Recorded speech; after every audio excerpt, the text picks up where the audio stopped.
یہ نوجوانوں کا ہمارے ہوا کیا ہے؟ ہم میں سے کوئی بھی اس وقت جوان نہیں تھا جس وقت وہ جوان ہیں. دنیا اتنی بدل گئی.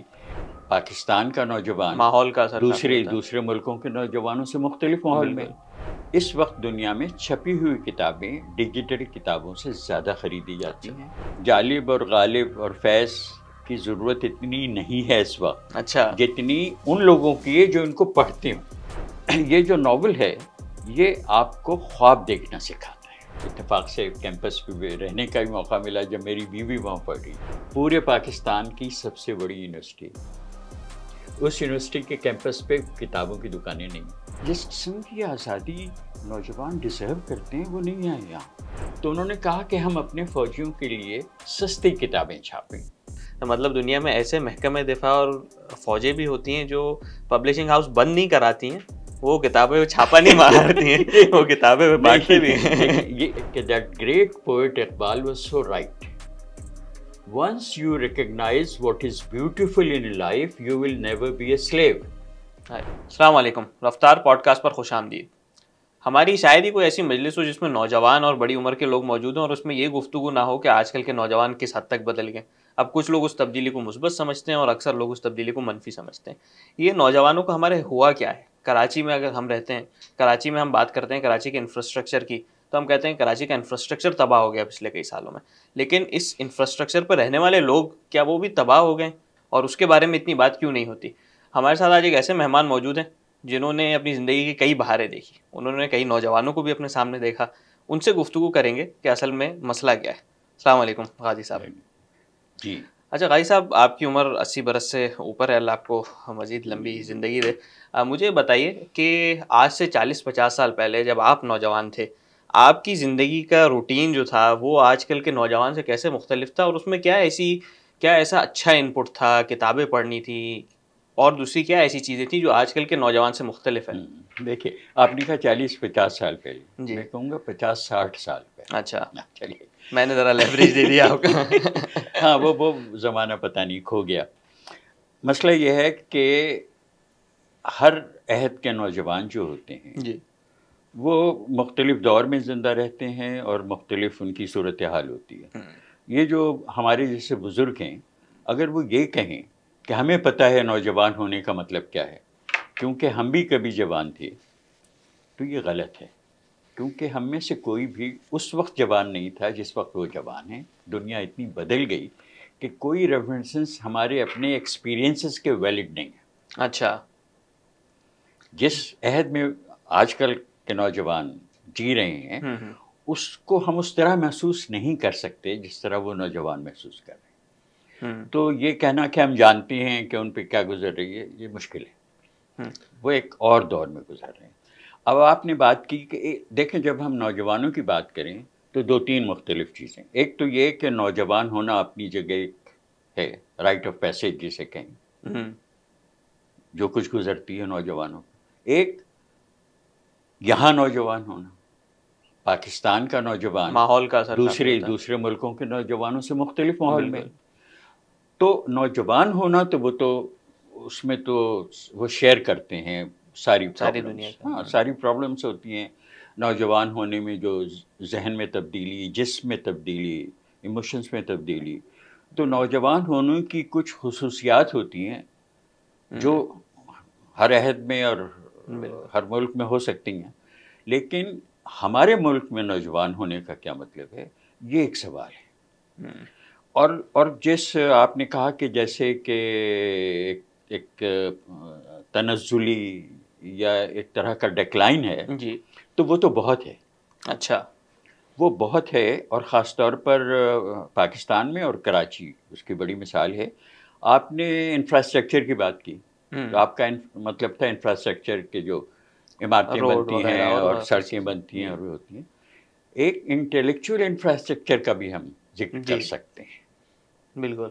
اس میں جیسے آپ کہہ رہے ہیں کہ سڑکیں ڈکلائن ہے. اس میں کیا چیزیں ہوں گی انٹلیکچوئل انفراسٹرکچر میں؟ اس میں لائبریریاں ہوں گی،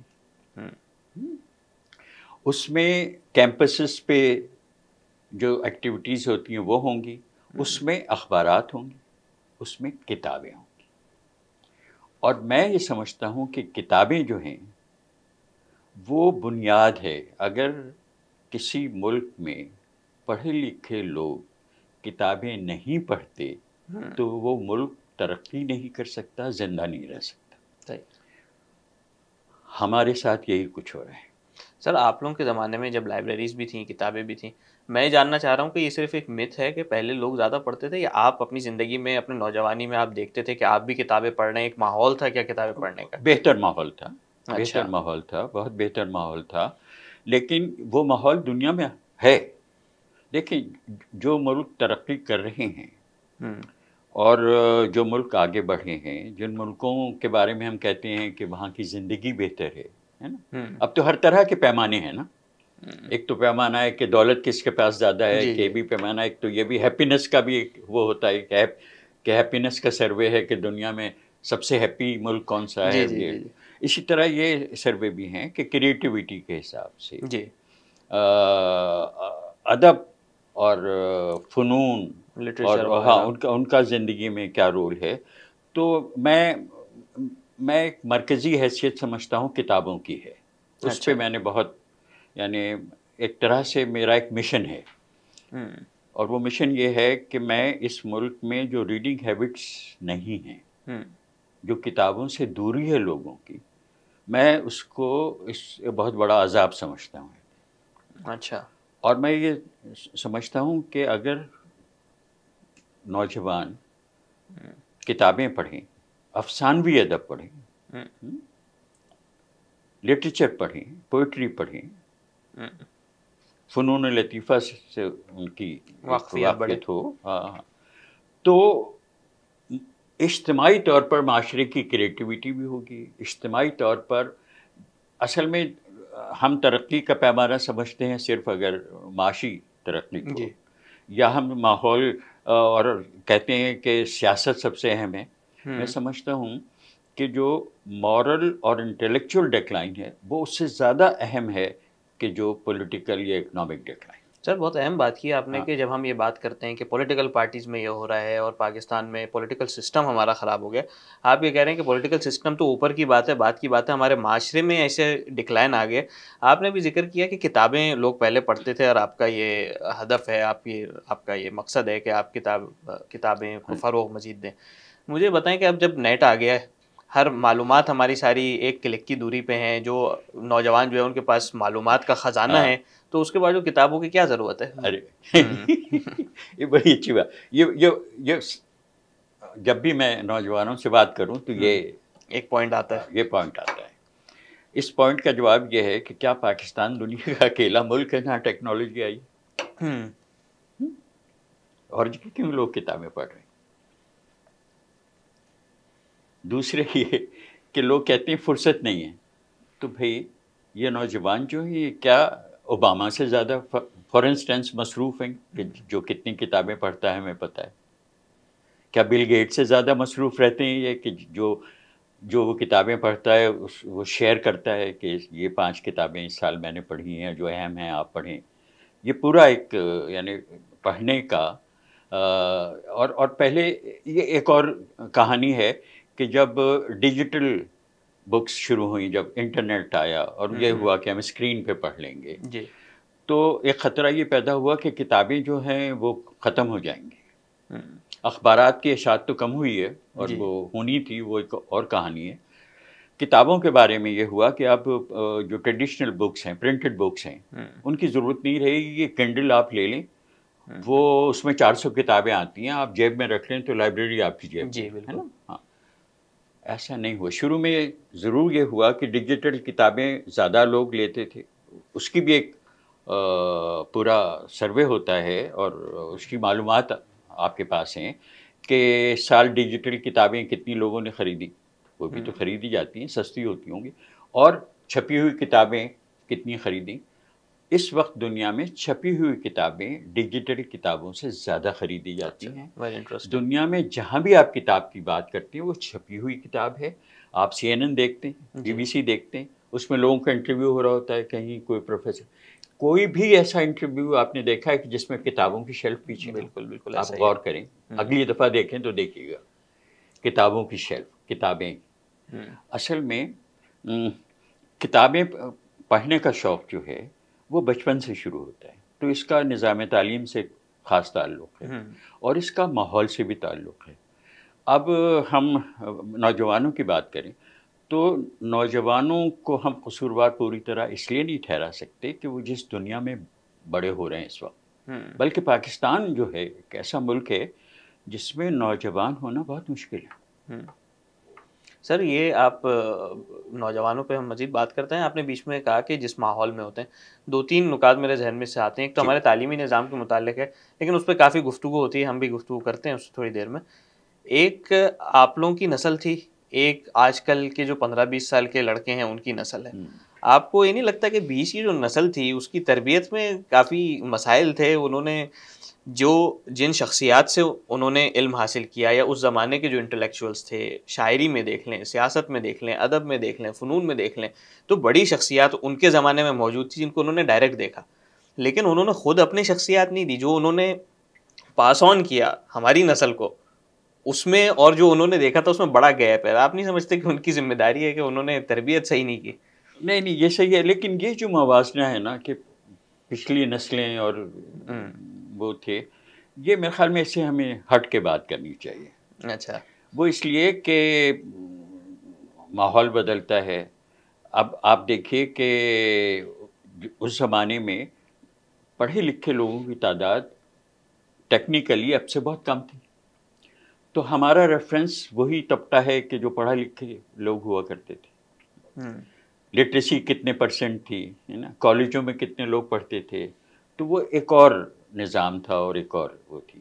اب جو دنیا بدل رہی ہے اور جس دنیا میں آج کا نوجوان زندہ ہے، اس کا حوالہ زیادہ میرے خیال میں مناسب ہے. لیکن سر بڑے لوگ، آپ کو نہیں لگتا کہ پہلے بڑے لوگ شاعری میں ہم دیکھتے ہیں، نون میم راشد ہیں، حبیب جالب ہیں، یہ سارے لوگ ہیں، تو بیچ میں گیپ کہاں سے آ گئے؟ ہمارے پاس آج 40 سال کا کیوں ایسا بڑا شاعر نہیں ہے؟ تو اچھا، میں جو کہتا ہوں نا کہ ہمیں جالب اور غالب اور فیض کی ضرورت اتنی نہیں ہے اس وقت، اچھا، جتنی ان لوگوں کی ہے جو ان کو پڑھتے ہوں. اچھا، یہ بڑے نکتے کی بات ہے. ہاں. میں ایک مثال دیتا ہوں ایلیا ایرنبرگ کی، جو سوویت یونین کے ایک انٹلیکچوئل ریپرزنٹیٹیو ہوتے تھے باقی دنیا میں. سوویت یونین کے کلچرل زار کے طور پر ان کے ادیب تھے کہ جو جایا کرتے تھے. تو ایک انٹرنیشنل کانفرنس میں کسی نے ان سے پوچھا کہ بھئی یہ جو آپ انقلاب لائے ہیں، تو آپ نے چیخوف نہیں پیدا کیا، کوئی ٹولسٹوئے نہیں پیدا کیا، آپ سے کہیں تو آپ نے کہا کوئی غالب اور جالب نہیں پیدا کیا. تو اس نے کہا دیکھیے ٹھیک ہے ہم نے نہیں پیدا کی، لیکن آپ یہ دیکھیے کہ پہلے اگر چند ہزار لوگ ٹولسٹوئے کو پڑھتے ہیں تو اب لاکھوں لوگ پڑھتے ہیں. And that makes a hell of a difference. صحیح.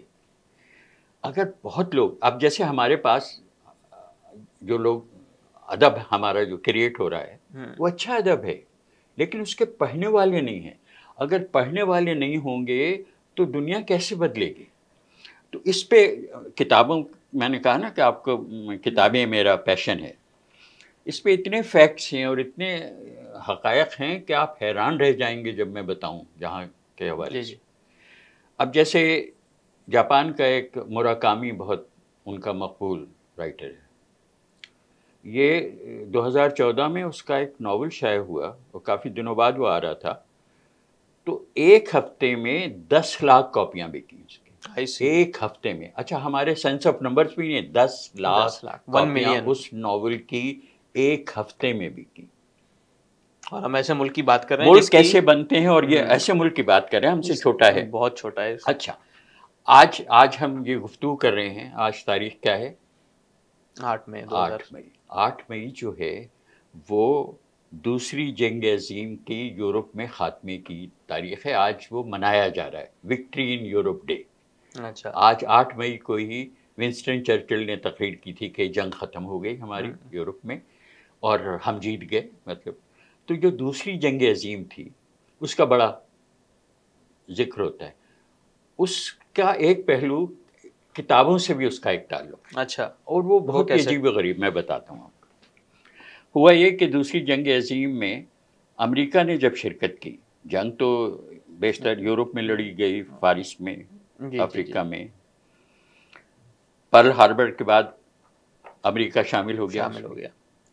امریکہ کے لاکھوں فوجی جنگ لڑنے کے لیے یورپ آئے, لاکھوں. وہاں کسی نے سوچا کہ بھئی ہم ان لوگوں کو کتابیں پڑھنے کو بھیجیں, بہت وقت ہوتا ہوگا ان کے پاس. تو ایک تنظیم بنی, بکس فار وکٹری یا پتہ نہیں کیا. اچھا. تو 1942 میں امریکہ میں کتابیں جمع کی گئیں ان کو بھیجنے کے لیے, وہ 10 ملین, 1 کروڑ. اچھا, یہ جو کچھ بھی میں کہہ رہا ہوں وہ آپ کے سننے والے گوگل کر سکتے ہیں, ڈاکیومنٹڈ چیز ہے سب یہ. ڈاکومنٹ. اچھا, یہ ہم بات کر رہے ہیں کہ جو لوگ لڑنے گئے ہیں, ہاں ان کے لیے کتابیں بھیجیں فوجیوں کے لیے. 1942 شاید ہے, سن من میں دیکھیے, چیک کر لیں آپ. 10 ملین, اس کے بعد 8 ملین اگلے سال. جس دن نیو یارک میں ہونا تھا کہ آپ کتابیں پبلک لائبریری میں جمع کر لیں تو وہ ٹریفک بند ہو گیا تھا, لوگ اتنے آئے دینے کے لیے. لیکن پھر پبلشرز نے مل کر یہ سوچا کہ ہم کچھ اس میں کنٹریبیوٹ کرتے ہیں, اس طرح نہیں چلے گا. اور جو محکمہ تھا دفاع کا, تو انہوں نے کہا کہ ہم اپنے فوجیوں کے لیے سستی کتابیں چھاپیں. اچھا. اور ان کو پہنچائیں. سستی سے مطلب یہ ہے کہ امریکی فوجی جو یونیفارم پہنے ہے اس کی جیب ہے, وہ جیب میں رکھ سکے. یہ پاکٹ بک کا تصور وہاں سے آئی سی پاکٹ میں آ جائے. جی جی جی. یہ ایجاد بھی جنگ کی ہے, جیسے کئی جنگ میں یہ. ہاں, اب دیکھیں کیا ہو رہا ہے کہ انہوں نے کہا کہ ہم چھاپیں گے. اور کیا چھاپیں گے؟ ناولس جو ہمارے یہاں کے ہیں, مقبول ناولس. جی جی. ہم چھاپیں تو ابن صفی بھی ہو اس میں, اور عبداللہ حسین بھی ہوں, مطلب جی سارے ہر طرح کے ناول. کوئی 1200 ٹائٹلز تھے جو چھاپے انہوں نے. اور وہ انہوں نے سستے کاغذ پہ, بہت ہی رف, ان کا کہ کتاب کیسی بھی ہو بس ہونا چاہیے وہ, اور پاکٹ بک ہوئی. وہ تقریباً 3-4 سالوں میں کتنی تعداد میں انہوں نے بھجوائی وہاں, آپ میں بتاؤں تو 122 ملین. اچھا. اور ایسا بھی ہوا ہے کہ کہیں کہیں وہ پیراشوٹ سے ڈالی گئیں کہ بھئی اس علاقے میں اتنے فوجی ہیں, تو وہ کتابیں ان کی. اور وہ کتاب اچھا سب نے پڑھی ہوں نہ پڑھی ہوں, لیکن یہ تھا کہ ایک ٹائٹل ایسا تھا, a tree grows in Brooklyn, جو بہت مشہور ہوا.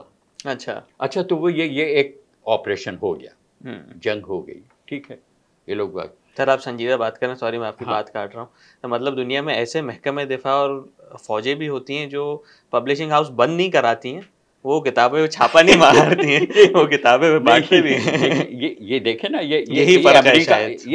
اور یہ ڈاکومنٹڈ ہے, بلکہ ابھی 10 سال ہوئے ایک کتاب اس پہ چھپی, اس پوری اسکیم پر. اچھا. اور اس کا شاید عنوان تھا بکس ایز ویپنس. کتاب بھی ایک ہتھیار ہے. مطلب ہم نے کتاب, وہ کہہ سکتا ہے نا کوئی امریکی کہ ہم نے یہ جنگ کتابوں سے جیتی ہے. صحیح, بالکل, کیونکہ کتابیں ان کے پاس. وہ فوجی واپس آئے امریکہ میں, ملک کا حصہ بن گئے. کیا اس کا کوئی اثر نہیں پڑا ہوگا کہ امریکہ کیسا ملک جنگ کے بعد تھا کہ جس میں ان کے فوجیوں نے ناولس پڑھے ہوئے ہوتے. تو ایک یہ میں نے یوں ہی, یعنی جو فیکٹس میں بتا رہا ہوں نا, تعداد میں نے موراکامی کی بتائی. کتابیں خریدنے کے لیے ہیری پوٹر کے قصے آپ نے سنے ہوں گے, جو آخری ہیری پوٹر چھپا کہ بھئی آخری ہے 7واں, وہ دنیا میں تاریخ میں سب سے زیادہ تیزی میں سب سے زیادہ بکنے والی کتاب تھی. اچھا. کہ وہ اب چند دن میں کتنی بکی, میرے خیال میں 11 ملین چند دن بک گئی. ابھی پچھلے سال جو نوبل پرائز ملا لٹریچر کا ساؤتھ کورین کی خاتون رائٹر ہان کینگ, ان کو نوبل پرائز ملا. پورا ملک جو تھا نا, نوبل پرائز ملنا, اور ساؤتھ کوریا, ہمارے یہاں کسی کو نوبل پرائز ملے تو اس کے ساتھ کیا سلوک ہوتا ہے وہ الگ بات. لیکن اس ملک کا فخر دیکھیے, اور اس ملک کے عوام کی, کہ 130,000 کتابیں یا بکی یا آرڈر کی گئیں ان ہاف اے ڈے. یہ خبر ہے, یہ چھپی ہوئی خبر ہے. آدھے دن میں 130,000. اوپرا ونفری اپنے پروگرام میں کسی کتاب کا ذکر کرتی تھی, اور یہ بہت پوری کہانی ہے اس کی, تو چند گھنٹوں میں وہ بیسٹ سیلر ہو جاتی تھی, کیونکہ لوگ آرڈر کرتے تھے اس کو. تو ان کا اپروچ ہی مطلب مختلف ہے کتابوں کے حوالے سے. کتابیں پڑھنے کا شوق ہوتا ہے نا, شوق. کتابیں پڑھنے کا. اچھا, کتابیں پڑھنے کے شوق سے فرق کیا پڑتا ہے نوجوانوں کے؟ ہمارے یہاں نہیں ایسا ہے, اور یہی ایک وہ ہے. کتابیں افسانوی ادب کی میں اہمیت کی بات کر رہا ہوں. ہاں, میں یہی کہنے والا تھا, سوری آپ اسی کو کنٹینیو کیجیے گا. ہو سکتا ہے آپ کی کوئی بات سن رہا ہو, کوئی نوجوان اور اس کو شوق پیدا ہو کہ ہاں میں کتاب پڑھوں. اچھا, لیکن عام طور پہ یہ بھی ایک بات کی جاتی ہے کہ یار ناول پڑھنے کی کیا چیز ہے. ناول ہی پڑھنا تو ضروری ہے, کیسے جیو گے ناول نہیں پڑھو گے؟ اس سے کیا, اس پہ روشنی ڈالیں ذرا. ہاں بالکل, میں وہ یہی سب بات, نظر اور اصل دماغ. بات ہی یہی ہے. ہاں, ناول کیا آپ کو سکھاتا ہے؟ کتاب ویسے تاریخ بھی ہے, فلسفہ بھی ہے, سب چیزیں ہیں. ناول امیجنیشن ہے نا, تصورات ہے نا. امیجنیشن کی اہمیت زندگی میں, آئنسٹائن نے کہا تھا امیجنیشن از مور امپورٹنٹ دین نالج, اور یہ صحیح کہا تھا. کیونکہ سوچ, تخلیقی سوچ جو ہے نا, سوچنا, جیسے داستانیں آپ نے سنی ہوں گی نا, بالکل الف لیلا وغیرہ کی, تو وہ سب ایک طرح کا اس وقت کا سائنس فکشن تھا.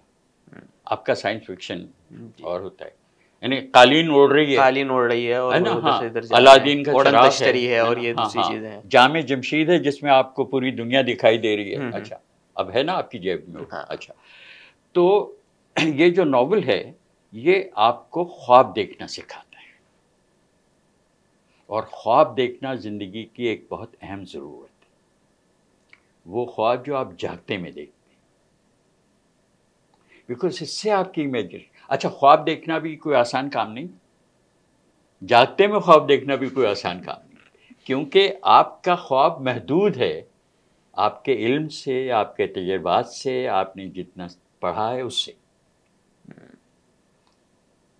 تو ناول آپ کو ایک نئی دنیا میں لے جاتا ہے, نئے لوگوں سے ملاتا ہے, تو آپ سمجھ سکتے ہیں انسانی خواہشات, کانفلکٹس, مختلف زبانوں میں رہ سکتے ہیں آپ ناول پڑھیں گے تو, ہے نا. سر اس کا کیا ایک یہ بھی اثر ہوتا ہے اگر ہم اس کو آج کل کے نوجوانوں کے ایک مسئلے سے جوڑیں, کہ پاکستان میں دیکھتے ہیں ہم کہ یہاں پہ نوجوانوں کے اندر جذباتیت بہت زیادہ ہے. مطلب بہت جلدی کوئی آدمی, کوئی نوجوان کسی ریلیشن شپ میں ہو, کسی کاروبار میں ہو, کسی جاب میں ہو, اس کا جو ٹپنگ پوائنٹ ہے نا بہت جلدی آ جاتا ہے کہ بس اب میں یہاں پہ کچھ نہیں رکھا ہوا. نہیں, تو اپنے جذبات کو سمجھنا اور ان سے ڈیل کرنا, وہ بھی تو آپ ادب سے ہی سیکھیں گے. ایک چیز ہوتی ہے انگریزی کا لفظ ہے ایمپتھی, کہ آپ محسوس کر سکیں کہ کسی اور سچویشن میں کوئی شخص ہے تو وہ کیا کر رہا ہوگا محسوس, اس طرح آپ سیکھتے ہیں. تو یہ جو ہے نا ذہنی تربیت اور جذبات کی تربیت جو ہے نا, وہ ادب سے ہی ہوتی ہے. اور دنیا میں جس طرح سے لوگ کتابیں پڑھتے ہیں اور ان کا کیا اثر ہوتا ہے آپ کو پتہ ہے. آپ چلے جائیں گوگل پہ, ایک تو یہ ہوتا ہے کہ وہ کتابیں جنہوں نے دنیا بدل دی, فہرست ہوگی پوری, ہے نا, دنیا کی وہ کتابیں. پھر لوگوں سے سوال ہوتے ہیں, آپ کس کتاب نے آپ کی زندگی بدل دی, ہے نا, کون سی کتاب ہے جس سے آپ یعنی اتنے متاثر ہوئے, اور اس کی پوری فہرستیں بنی ہوئی ہیں, لسٹیں بنی ہوئی ہیں. بہت سے ناول ہیں کہ جو ہم جانتے ہیں کہ اس فہرست میں آتے ہیں کہ یہ پڑھ کے میں بدل گیا, اور یہ پڑھ کے میں نے یہ سیکھا, اور یہ پڑھ کے یہ ہوا. بلکہ لائبریری آف کانگریس نے ایک نمائش کی تھی, بہت سال ہو گئے. انہوں نے سارے رائٹرز سے اپنے سے کہا کہ آپ ہمیں وہ کتابیں بتائیے جنہوں نے امریکہ کو شیپ کیا, یعنی امریکہ بنا جن کتابوں کی وجہ سے. اور یہ سچی بات ہے کہ واقعی کتابوں کا اثر ہوتا ہے کہ ایک نئی کتاب آتی ہے, اس سے قانون بھی بدل جاتے ہیں, لوگوں کی سوچ بھی بدلتی ہے. جیسے ریس ریلیشنز کی باتیں امریکہ میں, بھئی امریکہ تو سلیوز ہوتے تھے نا, سیاہ فام, اور ان کی پوری تحریک ہوتی تھی, اور ان کے بارے میں اس سلسلے میں بہت اہم کتابیں ہیں. تو انہوں نے ایک فہرست بنائی, اور وہ شاید 88 کتابوں کی تھی, کہ یہ وہ کتابیں ہیں جنہوں نے امریکہ کو شیپ کیا, امریکہ کو امریکہ بنایا. وہ امریکہ کی کتابیں, اور وہ دلچسپ فہرست ہے. اس میں ناول بھی ہیں, اس میں تاریخ کی کتابیں بھی ہیں, اس میں بایوگرافیز بھی ہیں, ان کے اپنی سیاست کے بارے میں ہیں, اور انکل ٹامس کیبن ہوگی, اس میں گریٹ گیٹسبی ہوگی, فلاں ہوگی. اس میں بچوں کی بھی ایک کتاب. اچھا.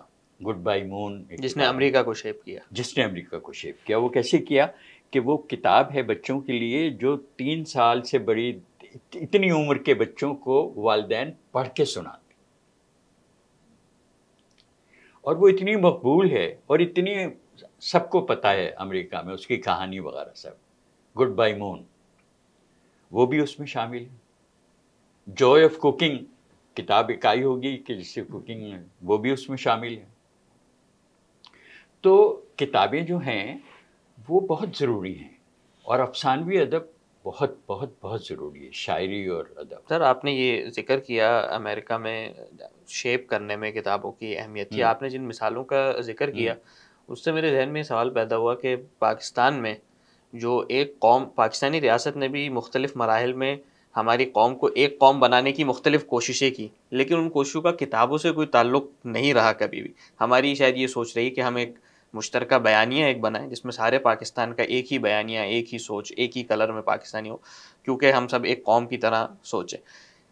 ان کوششوں میں کتابوں کا کیا عمل دخل ہے؟ آپ جو بتا رہے ہیں کہ ایک افسانوی ادب اور لٹریچر مطلب کھلی کتابیں, کتابیں, ہاں کتابیں یہ تو نہیں ہے کہ کوئی کیمپین بنانی ہے یا کوئی تحریک چلانی ہے. حالانکہ تحریکیں بھی کتابیں, بھئی پوری مارکسزم کہاں سے آئی ہے؟ کارل مارکس کی کتاب سے ہی شروع ہوا نا. کمیونسٹ مینیفیسٹو کی کیا اہمیت ہے نا, سارا وہ چیزیں ہوتی ہیں. فیض کی شاعری کیسے ہمارے ساتھ رہتی ہے, اور کیسے ہم نے اس ملک کے بدلتے ہوئے حالات کی جو فیض نے تشریح جس طرح کی ہے, جس طرح بیان کیا ہے, وہ ہمارے زندگی کی ایک ساتھ ہے نا ہمارے, جی جی ہے نا.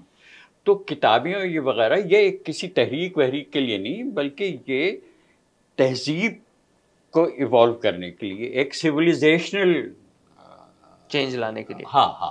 تو میں تو بہت ریڈنگ ہیبٹس کی بات کرتا ہوں, اور ریڈنگ ہیبٹ سے یہ تصور نہیں اس کا یہ ہونا چاہیے کہ کوئی کسی سے کہے بیٹھو کتاب پڑھو. نہیں, کتاب اس لیے نہیں پڑھی جاتی. جس مطالعے کی بات میں کر رہا ہوں وہ ہے ریڈنگ فار پلیشر. اچھا. اگر آپ اس میں مگن نہ ہو جائیں, اگر آپ اس میں ڈوب نہ جائیں, اگر آپ اس سے کچھ حاصل نہیں کر رہے ہیں تو بیکار ہے. یہ ٹیکسٹ بک تو نہیں ہے کہ وہ پڑھ کے آپ کو امتحان دینا ہے. حالانکہ ٹیکسٹ بکس میں اور کہنا چاہیے کہ تعلیمی نظام میں فکشن بھی ہوتا ہے, بڑے بڑے رائٹرز ہوتے ہیں. کون سی یونیورسٹی دنیا کی ایسی ہوگی کہ جس میں ہیومینٹیز میں, سوشل سائنسز میں, زبانوں کی تعلیم میں شیکسپیئر نہ ہو؟ یا کون سا ایسا پڑھا لکھا شخص ہوگا دنیا کا, کسی بھی ملک کا, کسی بھی زبان کا, کہ جسے شیکسپیئر کا نہ پتہ؟ تو یہ جو مسئلہ ہے, اب اگر ہم نوجوانوں کی بات کریں اور ذرا سا اور اس کو یعنی کنکلوڈ لمٹ کریں, تو کیمپسز مجھے لگتا ہے کہ ایک بہت اہم جگہ ہے کہ جہاں ہم دیکھ سکتے ہیں کہ پڑھے لکھے نوجوان جو ہیں وہ کیا کرتے ہیں, کیسے ہوتے ہیں, ہے نا. بالکل. ان کی ذہنی ساخت کیا ہے, کس ماحول میں وہ پلتے ہیں. Campus, university. اب یونیورسٹی کیمپس, اچھا مجھے ایک خاص ذاتی ایک بات ہے کہ مجھے کیمپس کا بہت شوق ہے. میں کہتا ہوں آئی کلیکٹ کیمپسز. میں نے دنیا کے بہت کیمپسز دیکھے, اور وہ اس لیے کہ میں خود کبھی یونیورسٹی میں پڑھ نہیں سکا, میں نے تعلیم حاصل نہیں کی ہے. تو کیمپس ایک خواب تھا میرے لیے کہ کیمپس پہ پڑھنا ابھی تک فینٹیسی ہے آپ کے لیے. ہاں. تو خیر اتفاق سے کیمپس پہ رہنے کا بھی موقع ملا جب میری بیوی وہاں پڑھ رہی تھی. اچھا. تو جو کیمپسز ہوتے ہیں نا پوسٹ گریجویٹ اسٹڈیز کے, وہاں نوجوانوں کو جو آزادی ہوتی ہے سوچنے کی, اپنی زندگی کے فیصلے کرنے کی, وہ ہمارے یہاں نہیں ہوتی. اب کراچی یونیورسٹی کا میں بہت ذکر کرتا ہوں, یعنی کراچی یونیورسٹی سے زیادہ بڑی المیہ داستان کراچی کی شاعری کوئی ہو. اچھا. جو کراچی یونیورسٹی ہے. کیوں, کیا المیہ ہے کراچی یونیورسٹی کا؟ کراچی یونیورسٹی کا المیہ یہ ہے کہ 40,000 کے قریب اسٹوڈنٹ ہیں وہاں, 35,000 ہوں گے. پورے پاکستان کی سب سے بڑی یونیورسٹی. اس یونیورسٹی کے کیمپس پہ کتابوں کی دکانیں نہیں ہیں.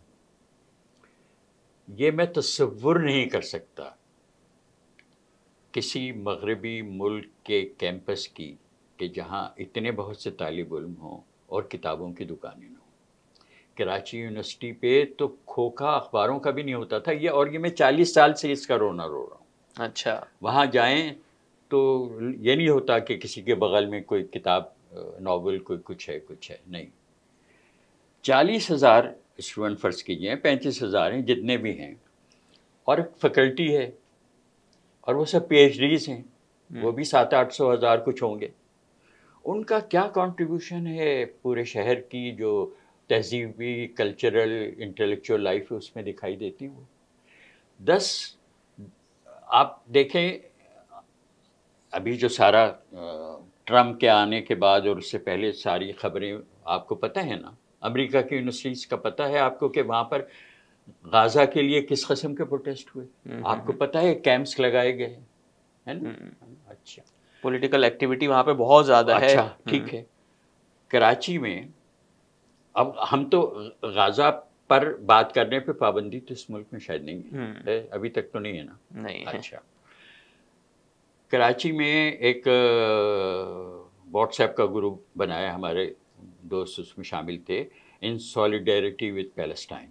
تو انہوں نے پچھلے سال یہ کیا کہ ایک ہم مظاہرہ کریں گے فلسطین کے لیے، غازہ کے لیے. صحیح. بہت پبلسٹی کی، سوشل میڈیا پہ پبلسٹی کی. ہزاروں لاکھوں کا مجمع ہونا چاہیے تھا نا. جی نہیں تھے وہاں پہ. تو یہ 40,000 اسٹوڈنٹ کراچی یونیورسٹی کے اور باقی یونیورسٹیز کے کیمپسز کے ملا لیں تو لاکھوں نوجوان طالب علم یہ کہاں ہیں؟ ہیومن رائٹس کا کوئی ایشو ہو اور اس پہ کوئی مظاہرہ کرنا ہو تو یہ اس میں شامل ہوتے ہیں. آپ نے دیکھیں کبھی ان کو؟ مذہب کا کس طرح استعمال ہوتا ہے سیاست میں، وہ بہت بڑا ایشو ہے، اور اس پہ کھل کے گفتگو بھی شاید مشکل ہو. کیونکہ اگر نوجوانوں کے ساتھ کیا ہو رہا ہے اور کیا مسائل ہیں، اس کے لیے جو سب سے بڑی مثال میرے ذہن میں ہے، میرے پاس ہے، وہ دہلا دیتی ہے آپ کو. اچھا بالکل. اور میں کیمپسز کی بات کرتا ہوں. بالکل. اپریل 1917 میں مشال خان، مردان، ولی خان یونیورسٹی، کچھ یاد آیا؟ بالکل بالکل. لنچ، موب لنچنگ کا شکار ہو گیا تھا. یونیورسٹی پہ، بازار میں نہیں، پڑھے لکھے یونیورسٹی میں. اس کے ساتھی اسٹوڈنٹس نے اس شک پہ، الزام پر کہ اس نے پوسٹ کی ہے کوئی ایسی چیز، لنچ کیا گیا. کس طرح کیا گیا؟ اس سے بڑی کوئی تصویر کسی اور ملک کے کسی کیمپس پہ آپ یہ تصور کر سکتے ہیں کہ اس طرح کا حادثہ ہو؟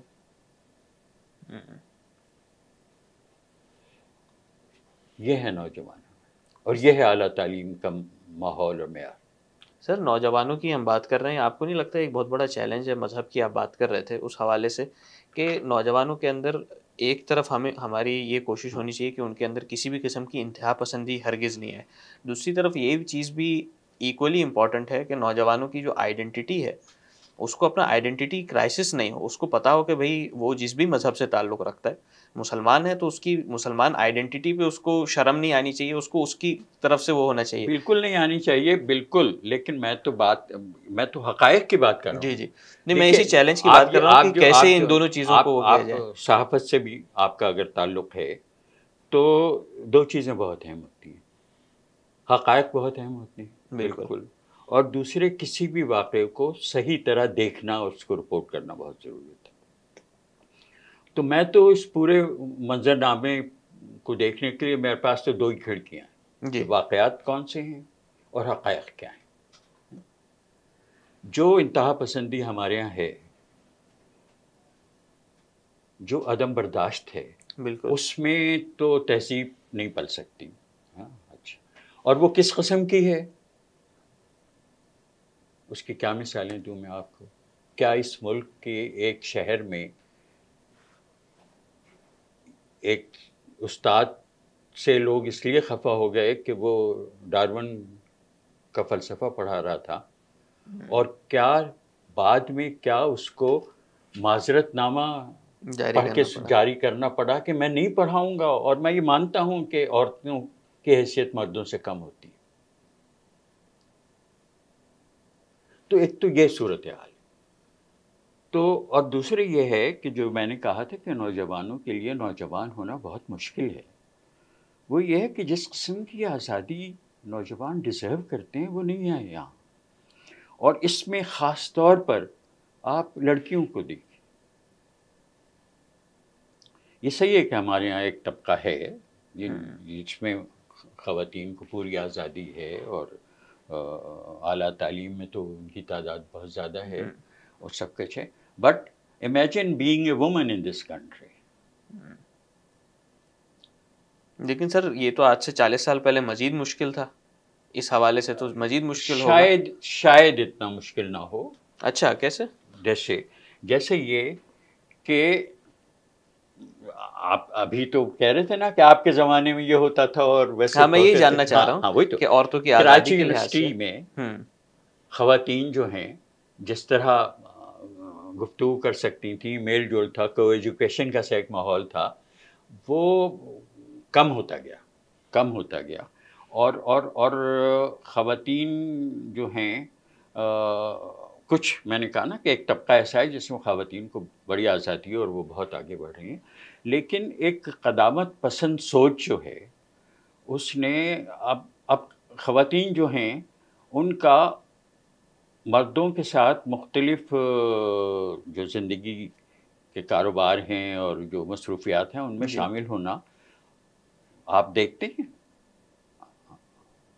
ہیں کہ ایک میں سمجھتا ہوں کہ ایک معاشرہ جو اچھا معاشرہ ہو اس کے کچھ پیمانے ہوں گے نا. ایک اپنے لیے میں نے یہ بنایا ہوا ہے، مختلف شہروں میں جب گیا ہوں، کہ اگر اس شہر میں ایک لڑکی اکیلے سورج غروب ہونے کے بعد سڑک پہ چلتی ہوئی دکھائی دے اور وہ خوف کے عالم میں نہ ہو تو ہے وہ معاشرہ زندہ.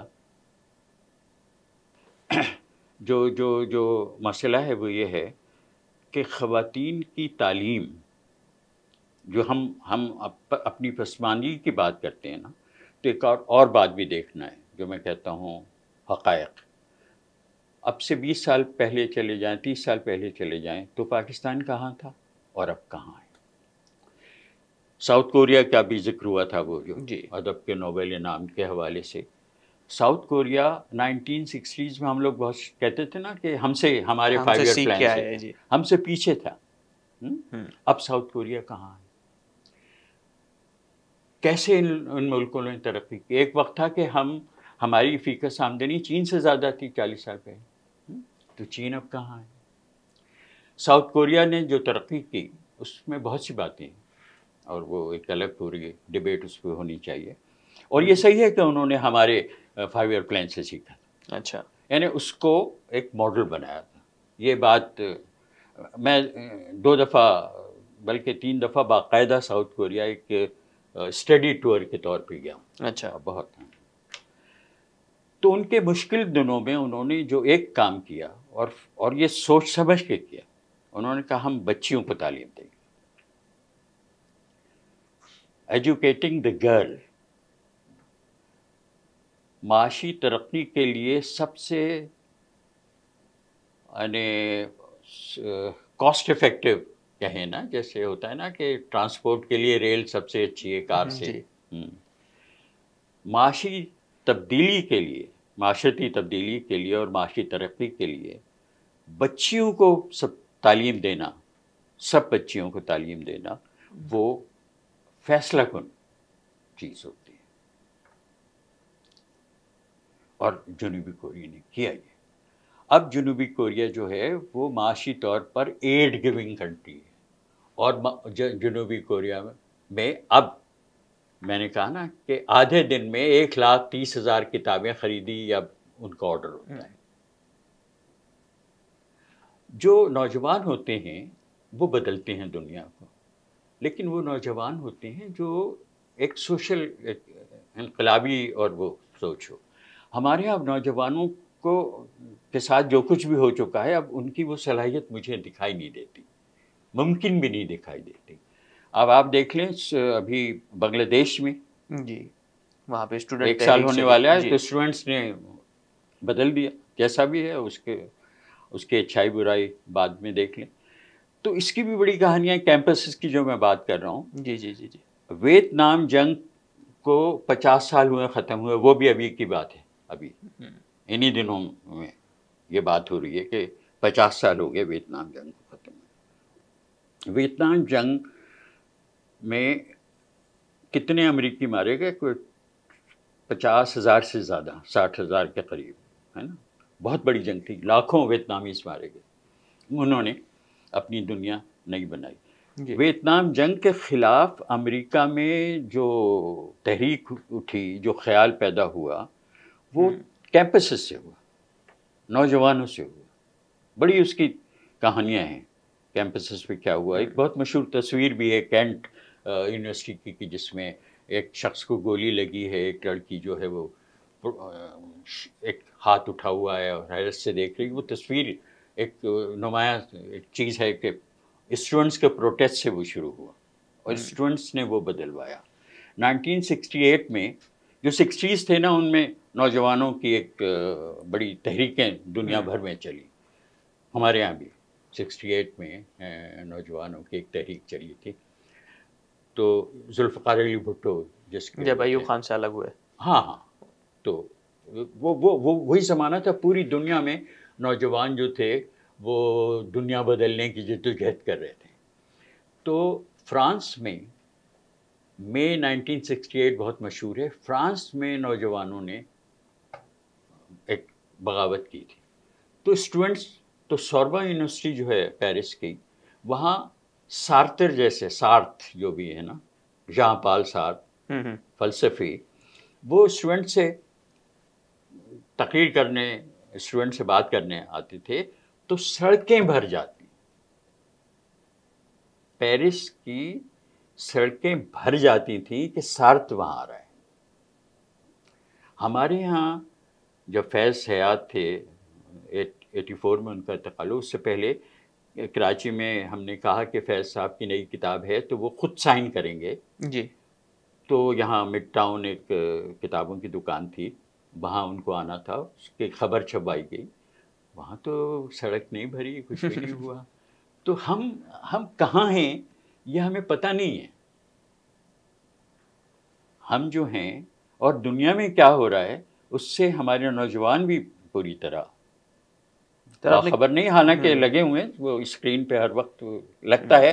یعنی ایک اور میں کہہ رہا ہوں نا کہ فیکٹس اور واقع.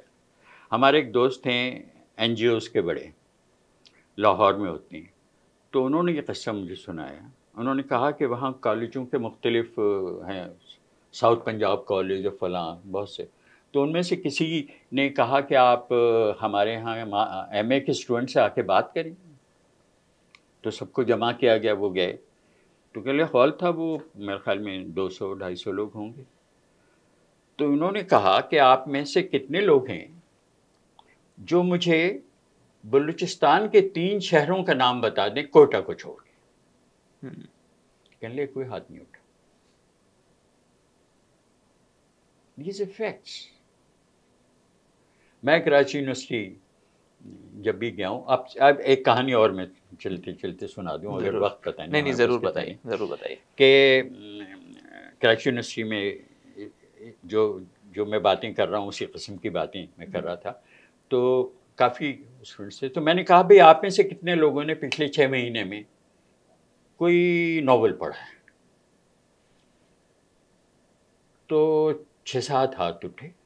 ان میں سے ایک لڑکے کو میں نے دیکھا تو مجھے لگا کچھ. میں نے کہا بھئی آپ نے کون سا ناول پڑھا ہے؟ تو ان کا میں نے اداس نسلیں پڑھا ہے. تو میں نے کہا وہی اداس نسلیں جو انتظار حسین نے لکھی ہے؟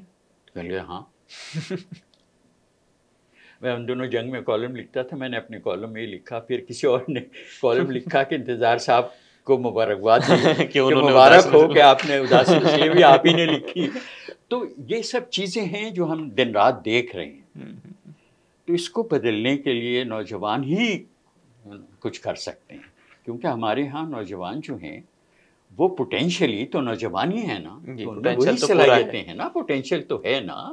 سر اسپیسیفکلی کیا ایسا ہو سکتا ہے جو ہمارے ساتھ ماضی میں ہوا وہ تو ہوا، ایک انتہا پسندی کی ایک باقاعدہ سوچ نوجوانوں کے اندر ڈالی گئی، ایک نہیں انتہا پسندی تو پورے ماحول میں جس طرح ہے بالکل نوجوان بھی اس سے متاثر ہوئے، کیمپسز میں تو آپ ابھی کیمپسز کا ذکر یہ کر جو رہے ہے تھے نا، اس کے لیے یہ ہم تھوڑی سی یعنی ایک اور ٹیریٹری میں داخل ہو جائیں گے. میں اس کے لیے کہتا ہوں جو رولنگ آئیڈیاز ہیں، جن خیالات کی حکمرانی ہے اس ملک میں،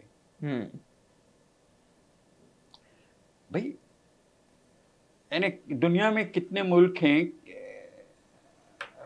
کیا میں بتاؤں، پلورل سوسائٹی ممکن ہے، ترقی جو کرتے ہیں نا وہ پلورل سوسائٹی ہوتی ہے اور وہ سیکولر ہوتی ہے. حکومتیں جو ہیں، نظام حکومت اپنی جگہ ایک سیکولر چیز ہے، اس کا تعلق عقیدہ ایمان سے نہیں ہوتا. ہمارے ہاں تاریخ کو تبدیل کرنے کا، ہم تاریخ سے تو چھپے چھپے پڑھتے ہیں، ہمیں نہیں پتہ تاریخ کا، تو کچھ ہمارا علم جو ہے بہت ہی محدود ہے اجتماعی طور پہ. پھر جو ہمارے ہاں پڑھایا جاتا ہے وہ ہمارے نوجوان کھڑے ہوں کہیں اور 1971 آ کے کھڑا ہو جاؤ ان کے سامنے کہ مجھے پہچانو میں کون ہوں، تو وہ ان کو نہیں پتہ ہے کہ 1971 کیا. کچھ کو پتہ ہوگا. ایسے بہت سے نوجوان ہیں سیلف موٹیویٹیڈ، بہت پڑھے لکھے ہیں، ایسا نہیں کہ نہیں ہیں، لیکن وہ they are in a minority. جو نوجوانوں کا سیلاب ہے نا، وہ تو کسی اور طرف جا رہا ہے. ان سے کوئی بات کرے سیکولرزم کی، برداشت کی، مختلف الخیال لوگوں کے ساتھ مل کے رہنے کی،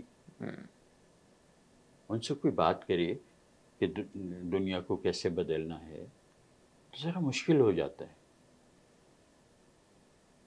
سر ابھی اگر کوئی کیمپس میں نوجوان ہے، وہ چاہ رہا ہے کہ اس ماحول کو تبدیل اگر پورے طریقے سے نہیں بھی کیا جا سکتا تو ایک ذرا صحیح رخ پہ لایا جائے، تو ابھی کیا کیا جائے؟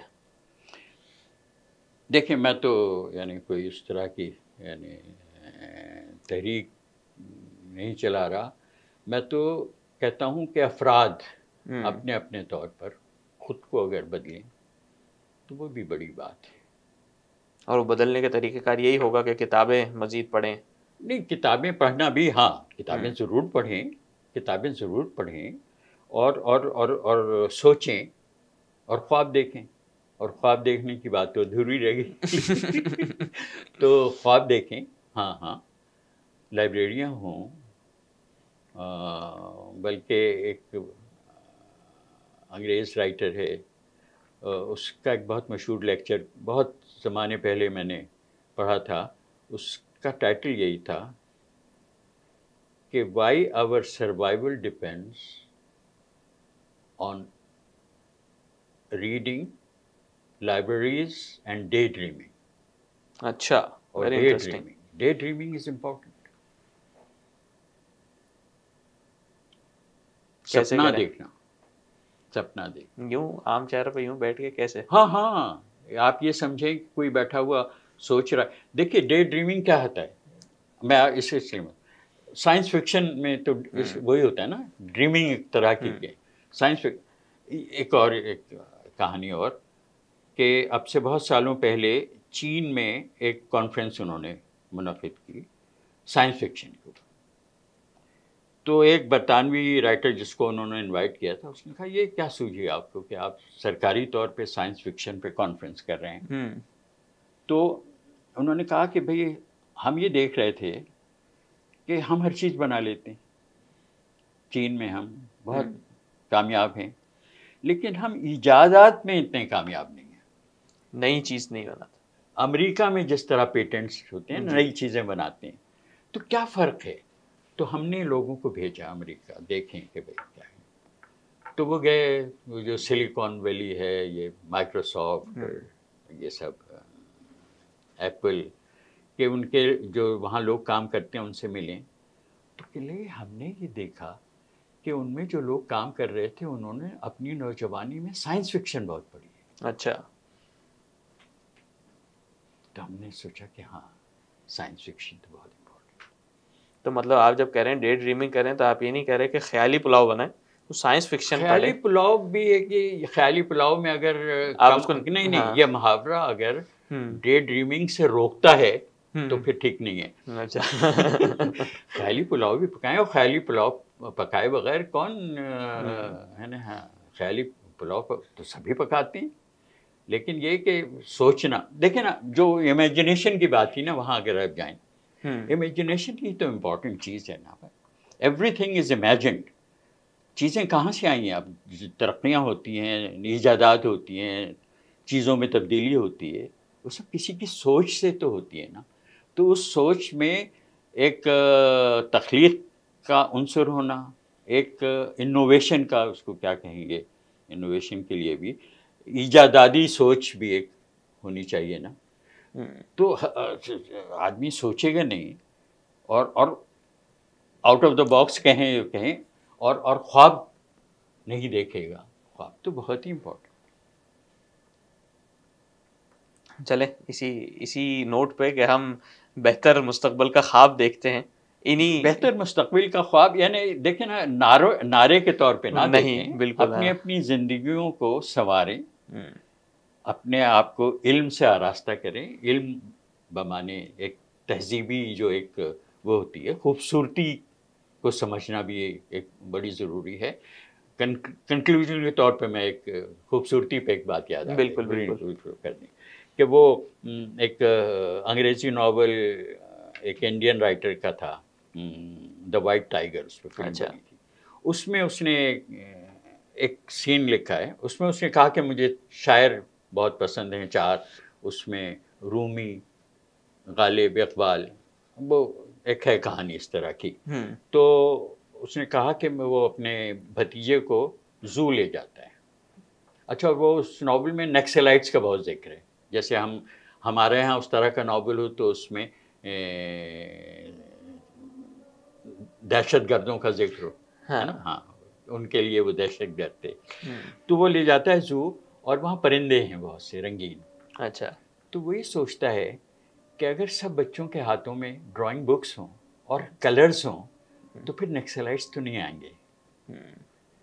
اور پھر وہ کہتا ہے کہ that great poet Iqbal was so right, once you recognise what is beautiful in life you will never be a slave. اگر آپ یہ پہچان لیں کہ زندگی میں خوبصورتی کیا ہے, احساس جمال آپ میں ہو, تو آپ غلامی نہیں کریں گے. تو میں نے یہ پڑھا, ایک دم سے مجھے یاد نہیں آیا. پھر میں نے کسی اپنے ایک دوست سے پوچھا جو اقبال کے بہت ہوتے ہیں, ان کا تو بہت وہ تو شعر ہے نا والے جبریل کا, غلامی کیا ہے ذوق حسن و زیبائی سے محرومی. اللہ, بہت خوب. میرے خیال سے اس سے بہتر کنکلوژن نہیں ہو سکتا. مجھے کوئی کنکلوڈیو ریمارکس دیکھنے کی ضرورت نہیں اسی شعر پہ, ورنہ مزہ خراب ہو جائے گا. غلامی کیا ہے ذوق حسن و زیبائی سے محرومی. صحیح. تو وہ ذوق حسن و زیبائی سے محروم ہو گئے ہم. بہت شکریہ سر. Thank you.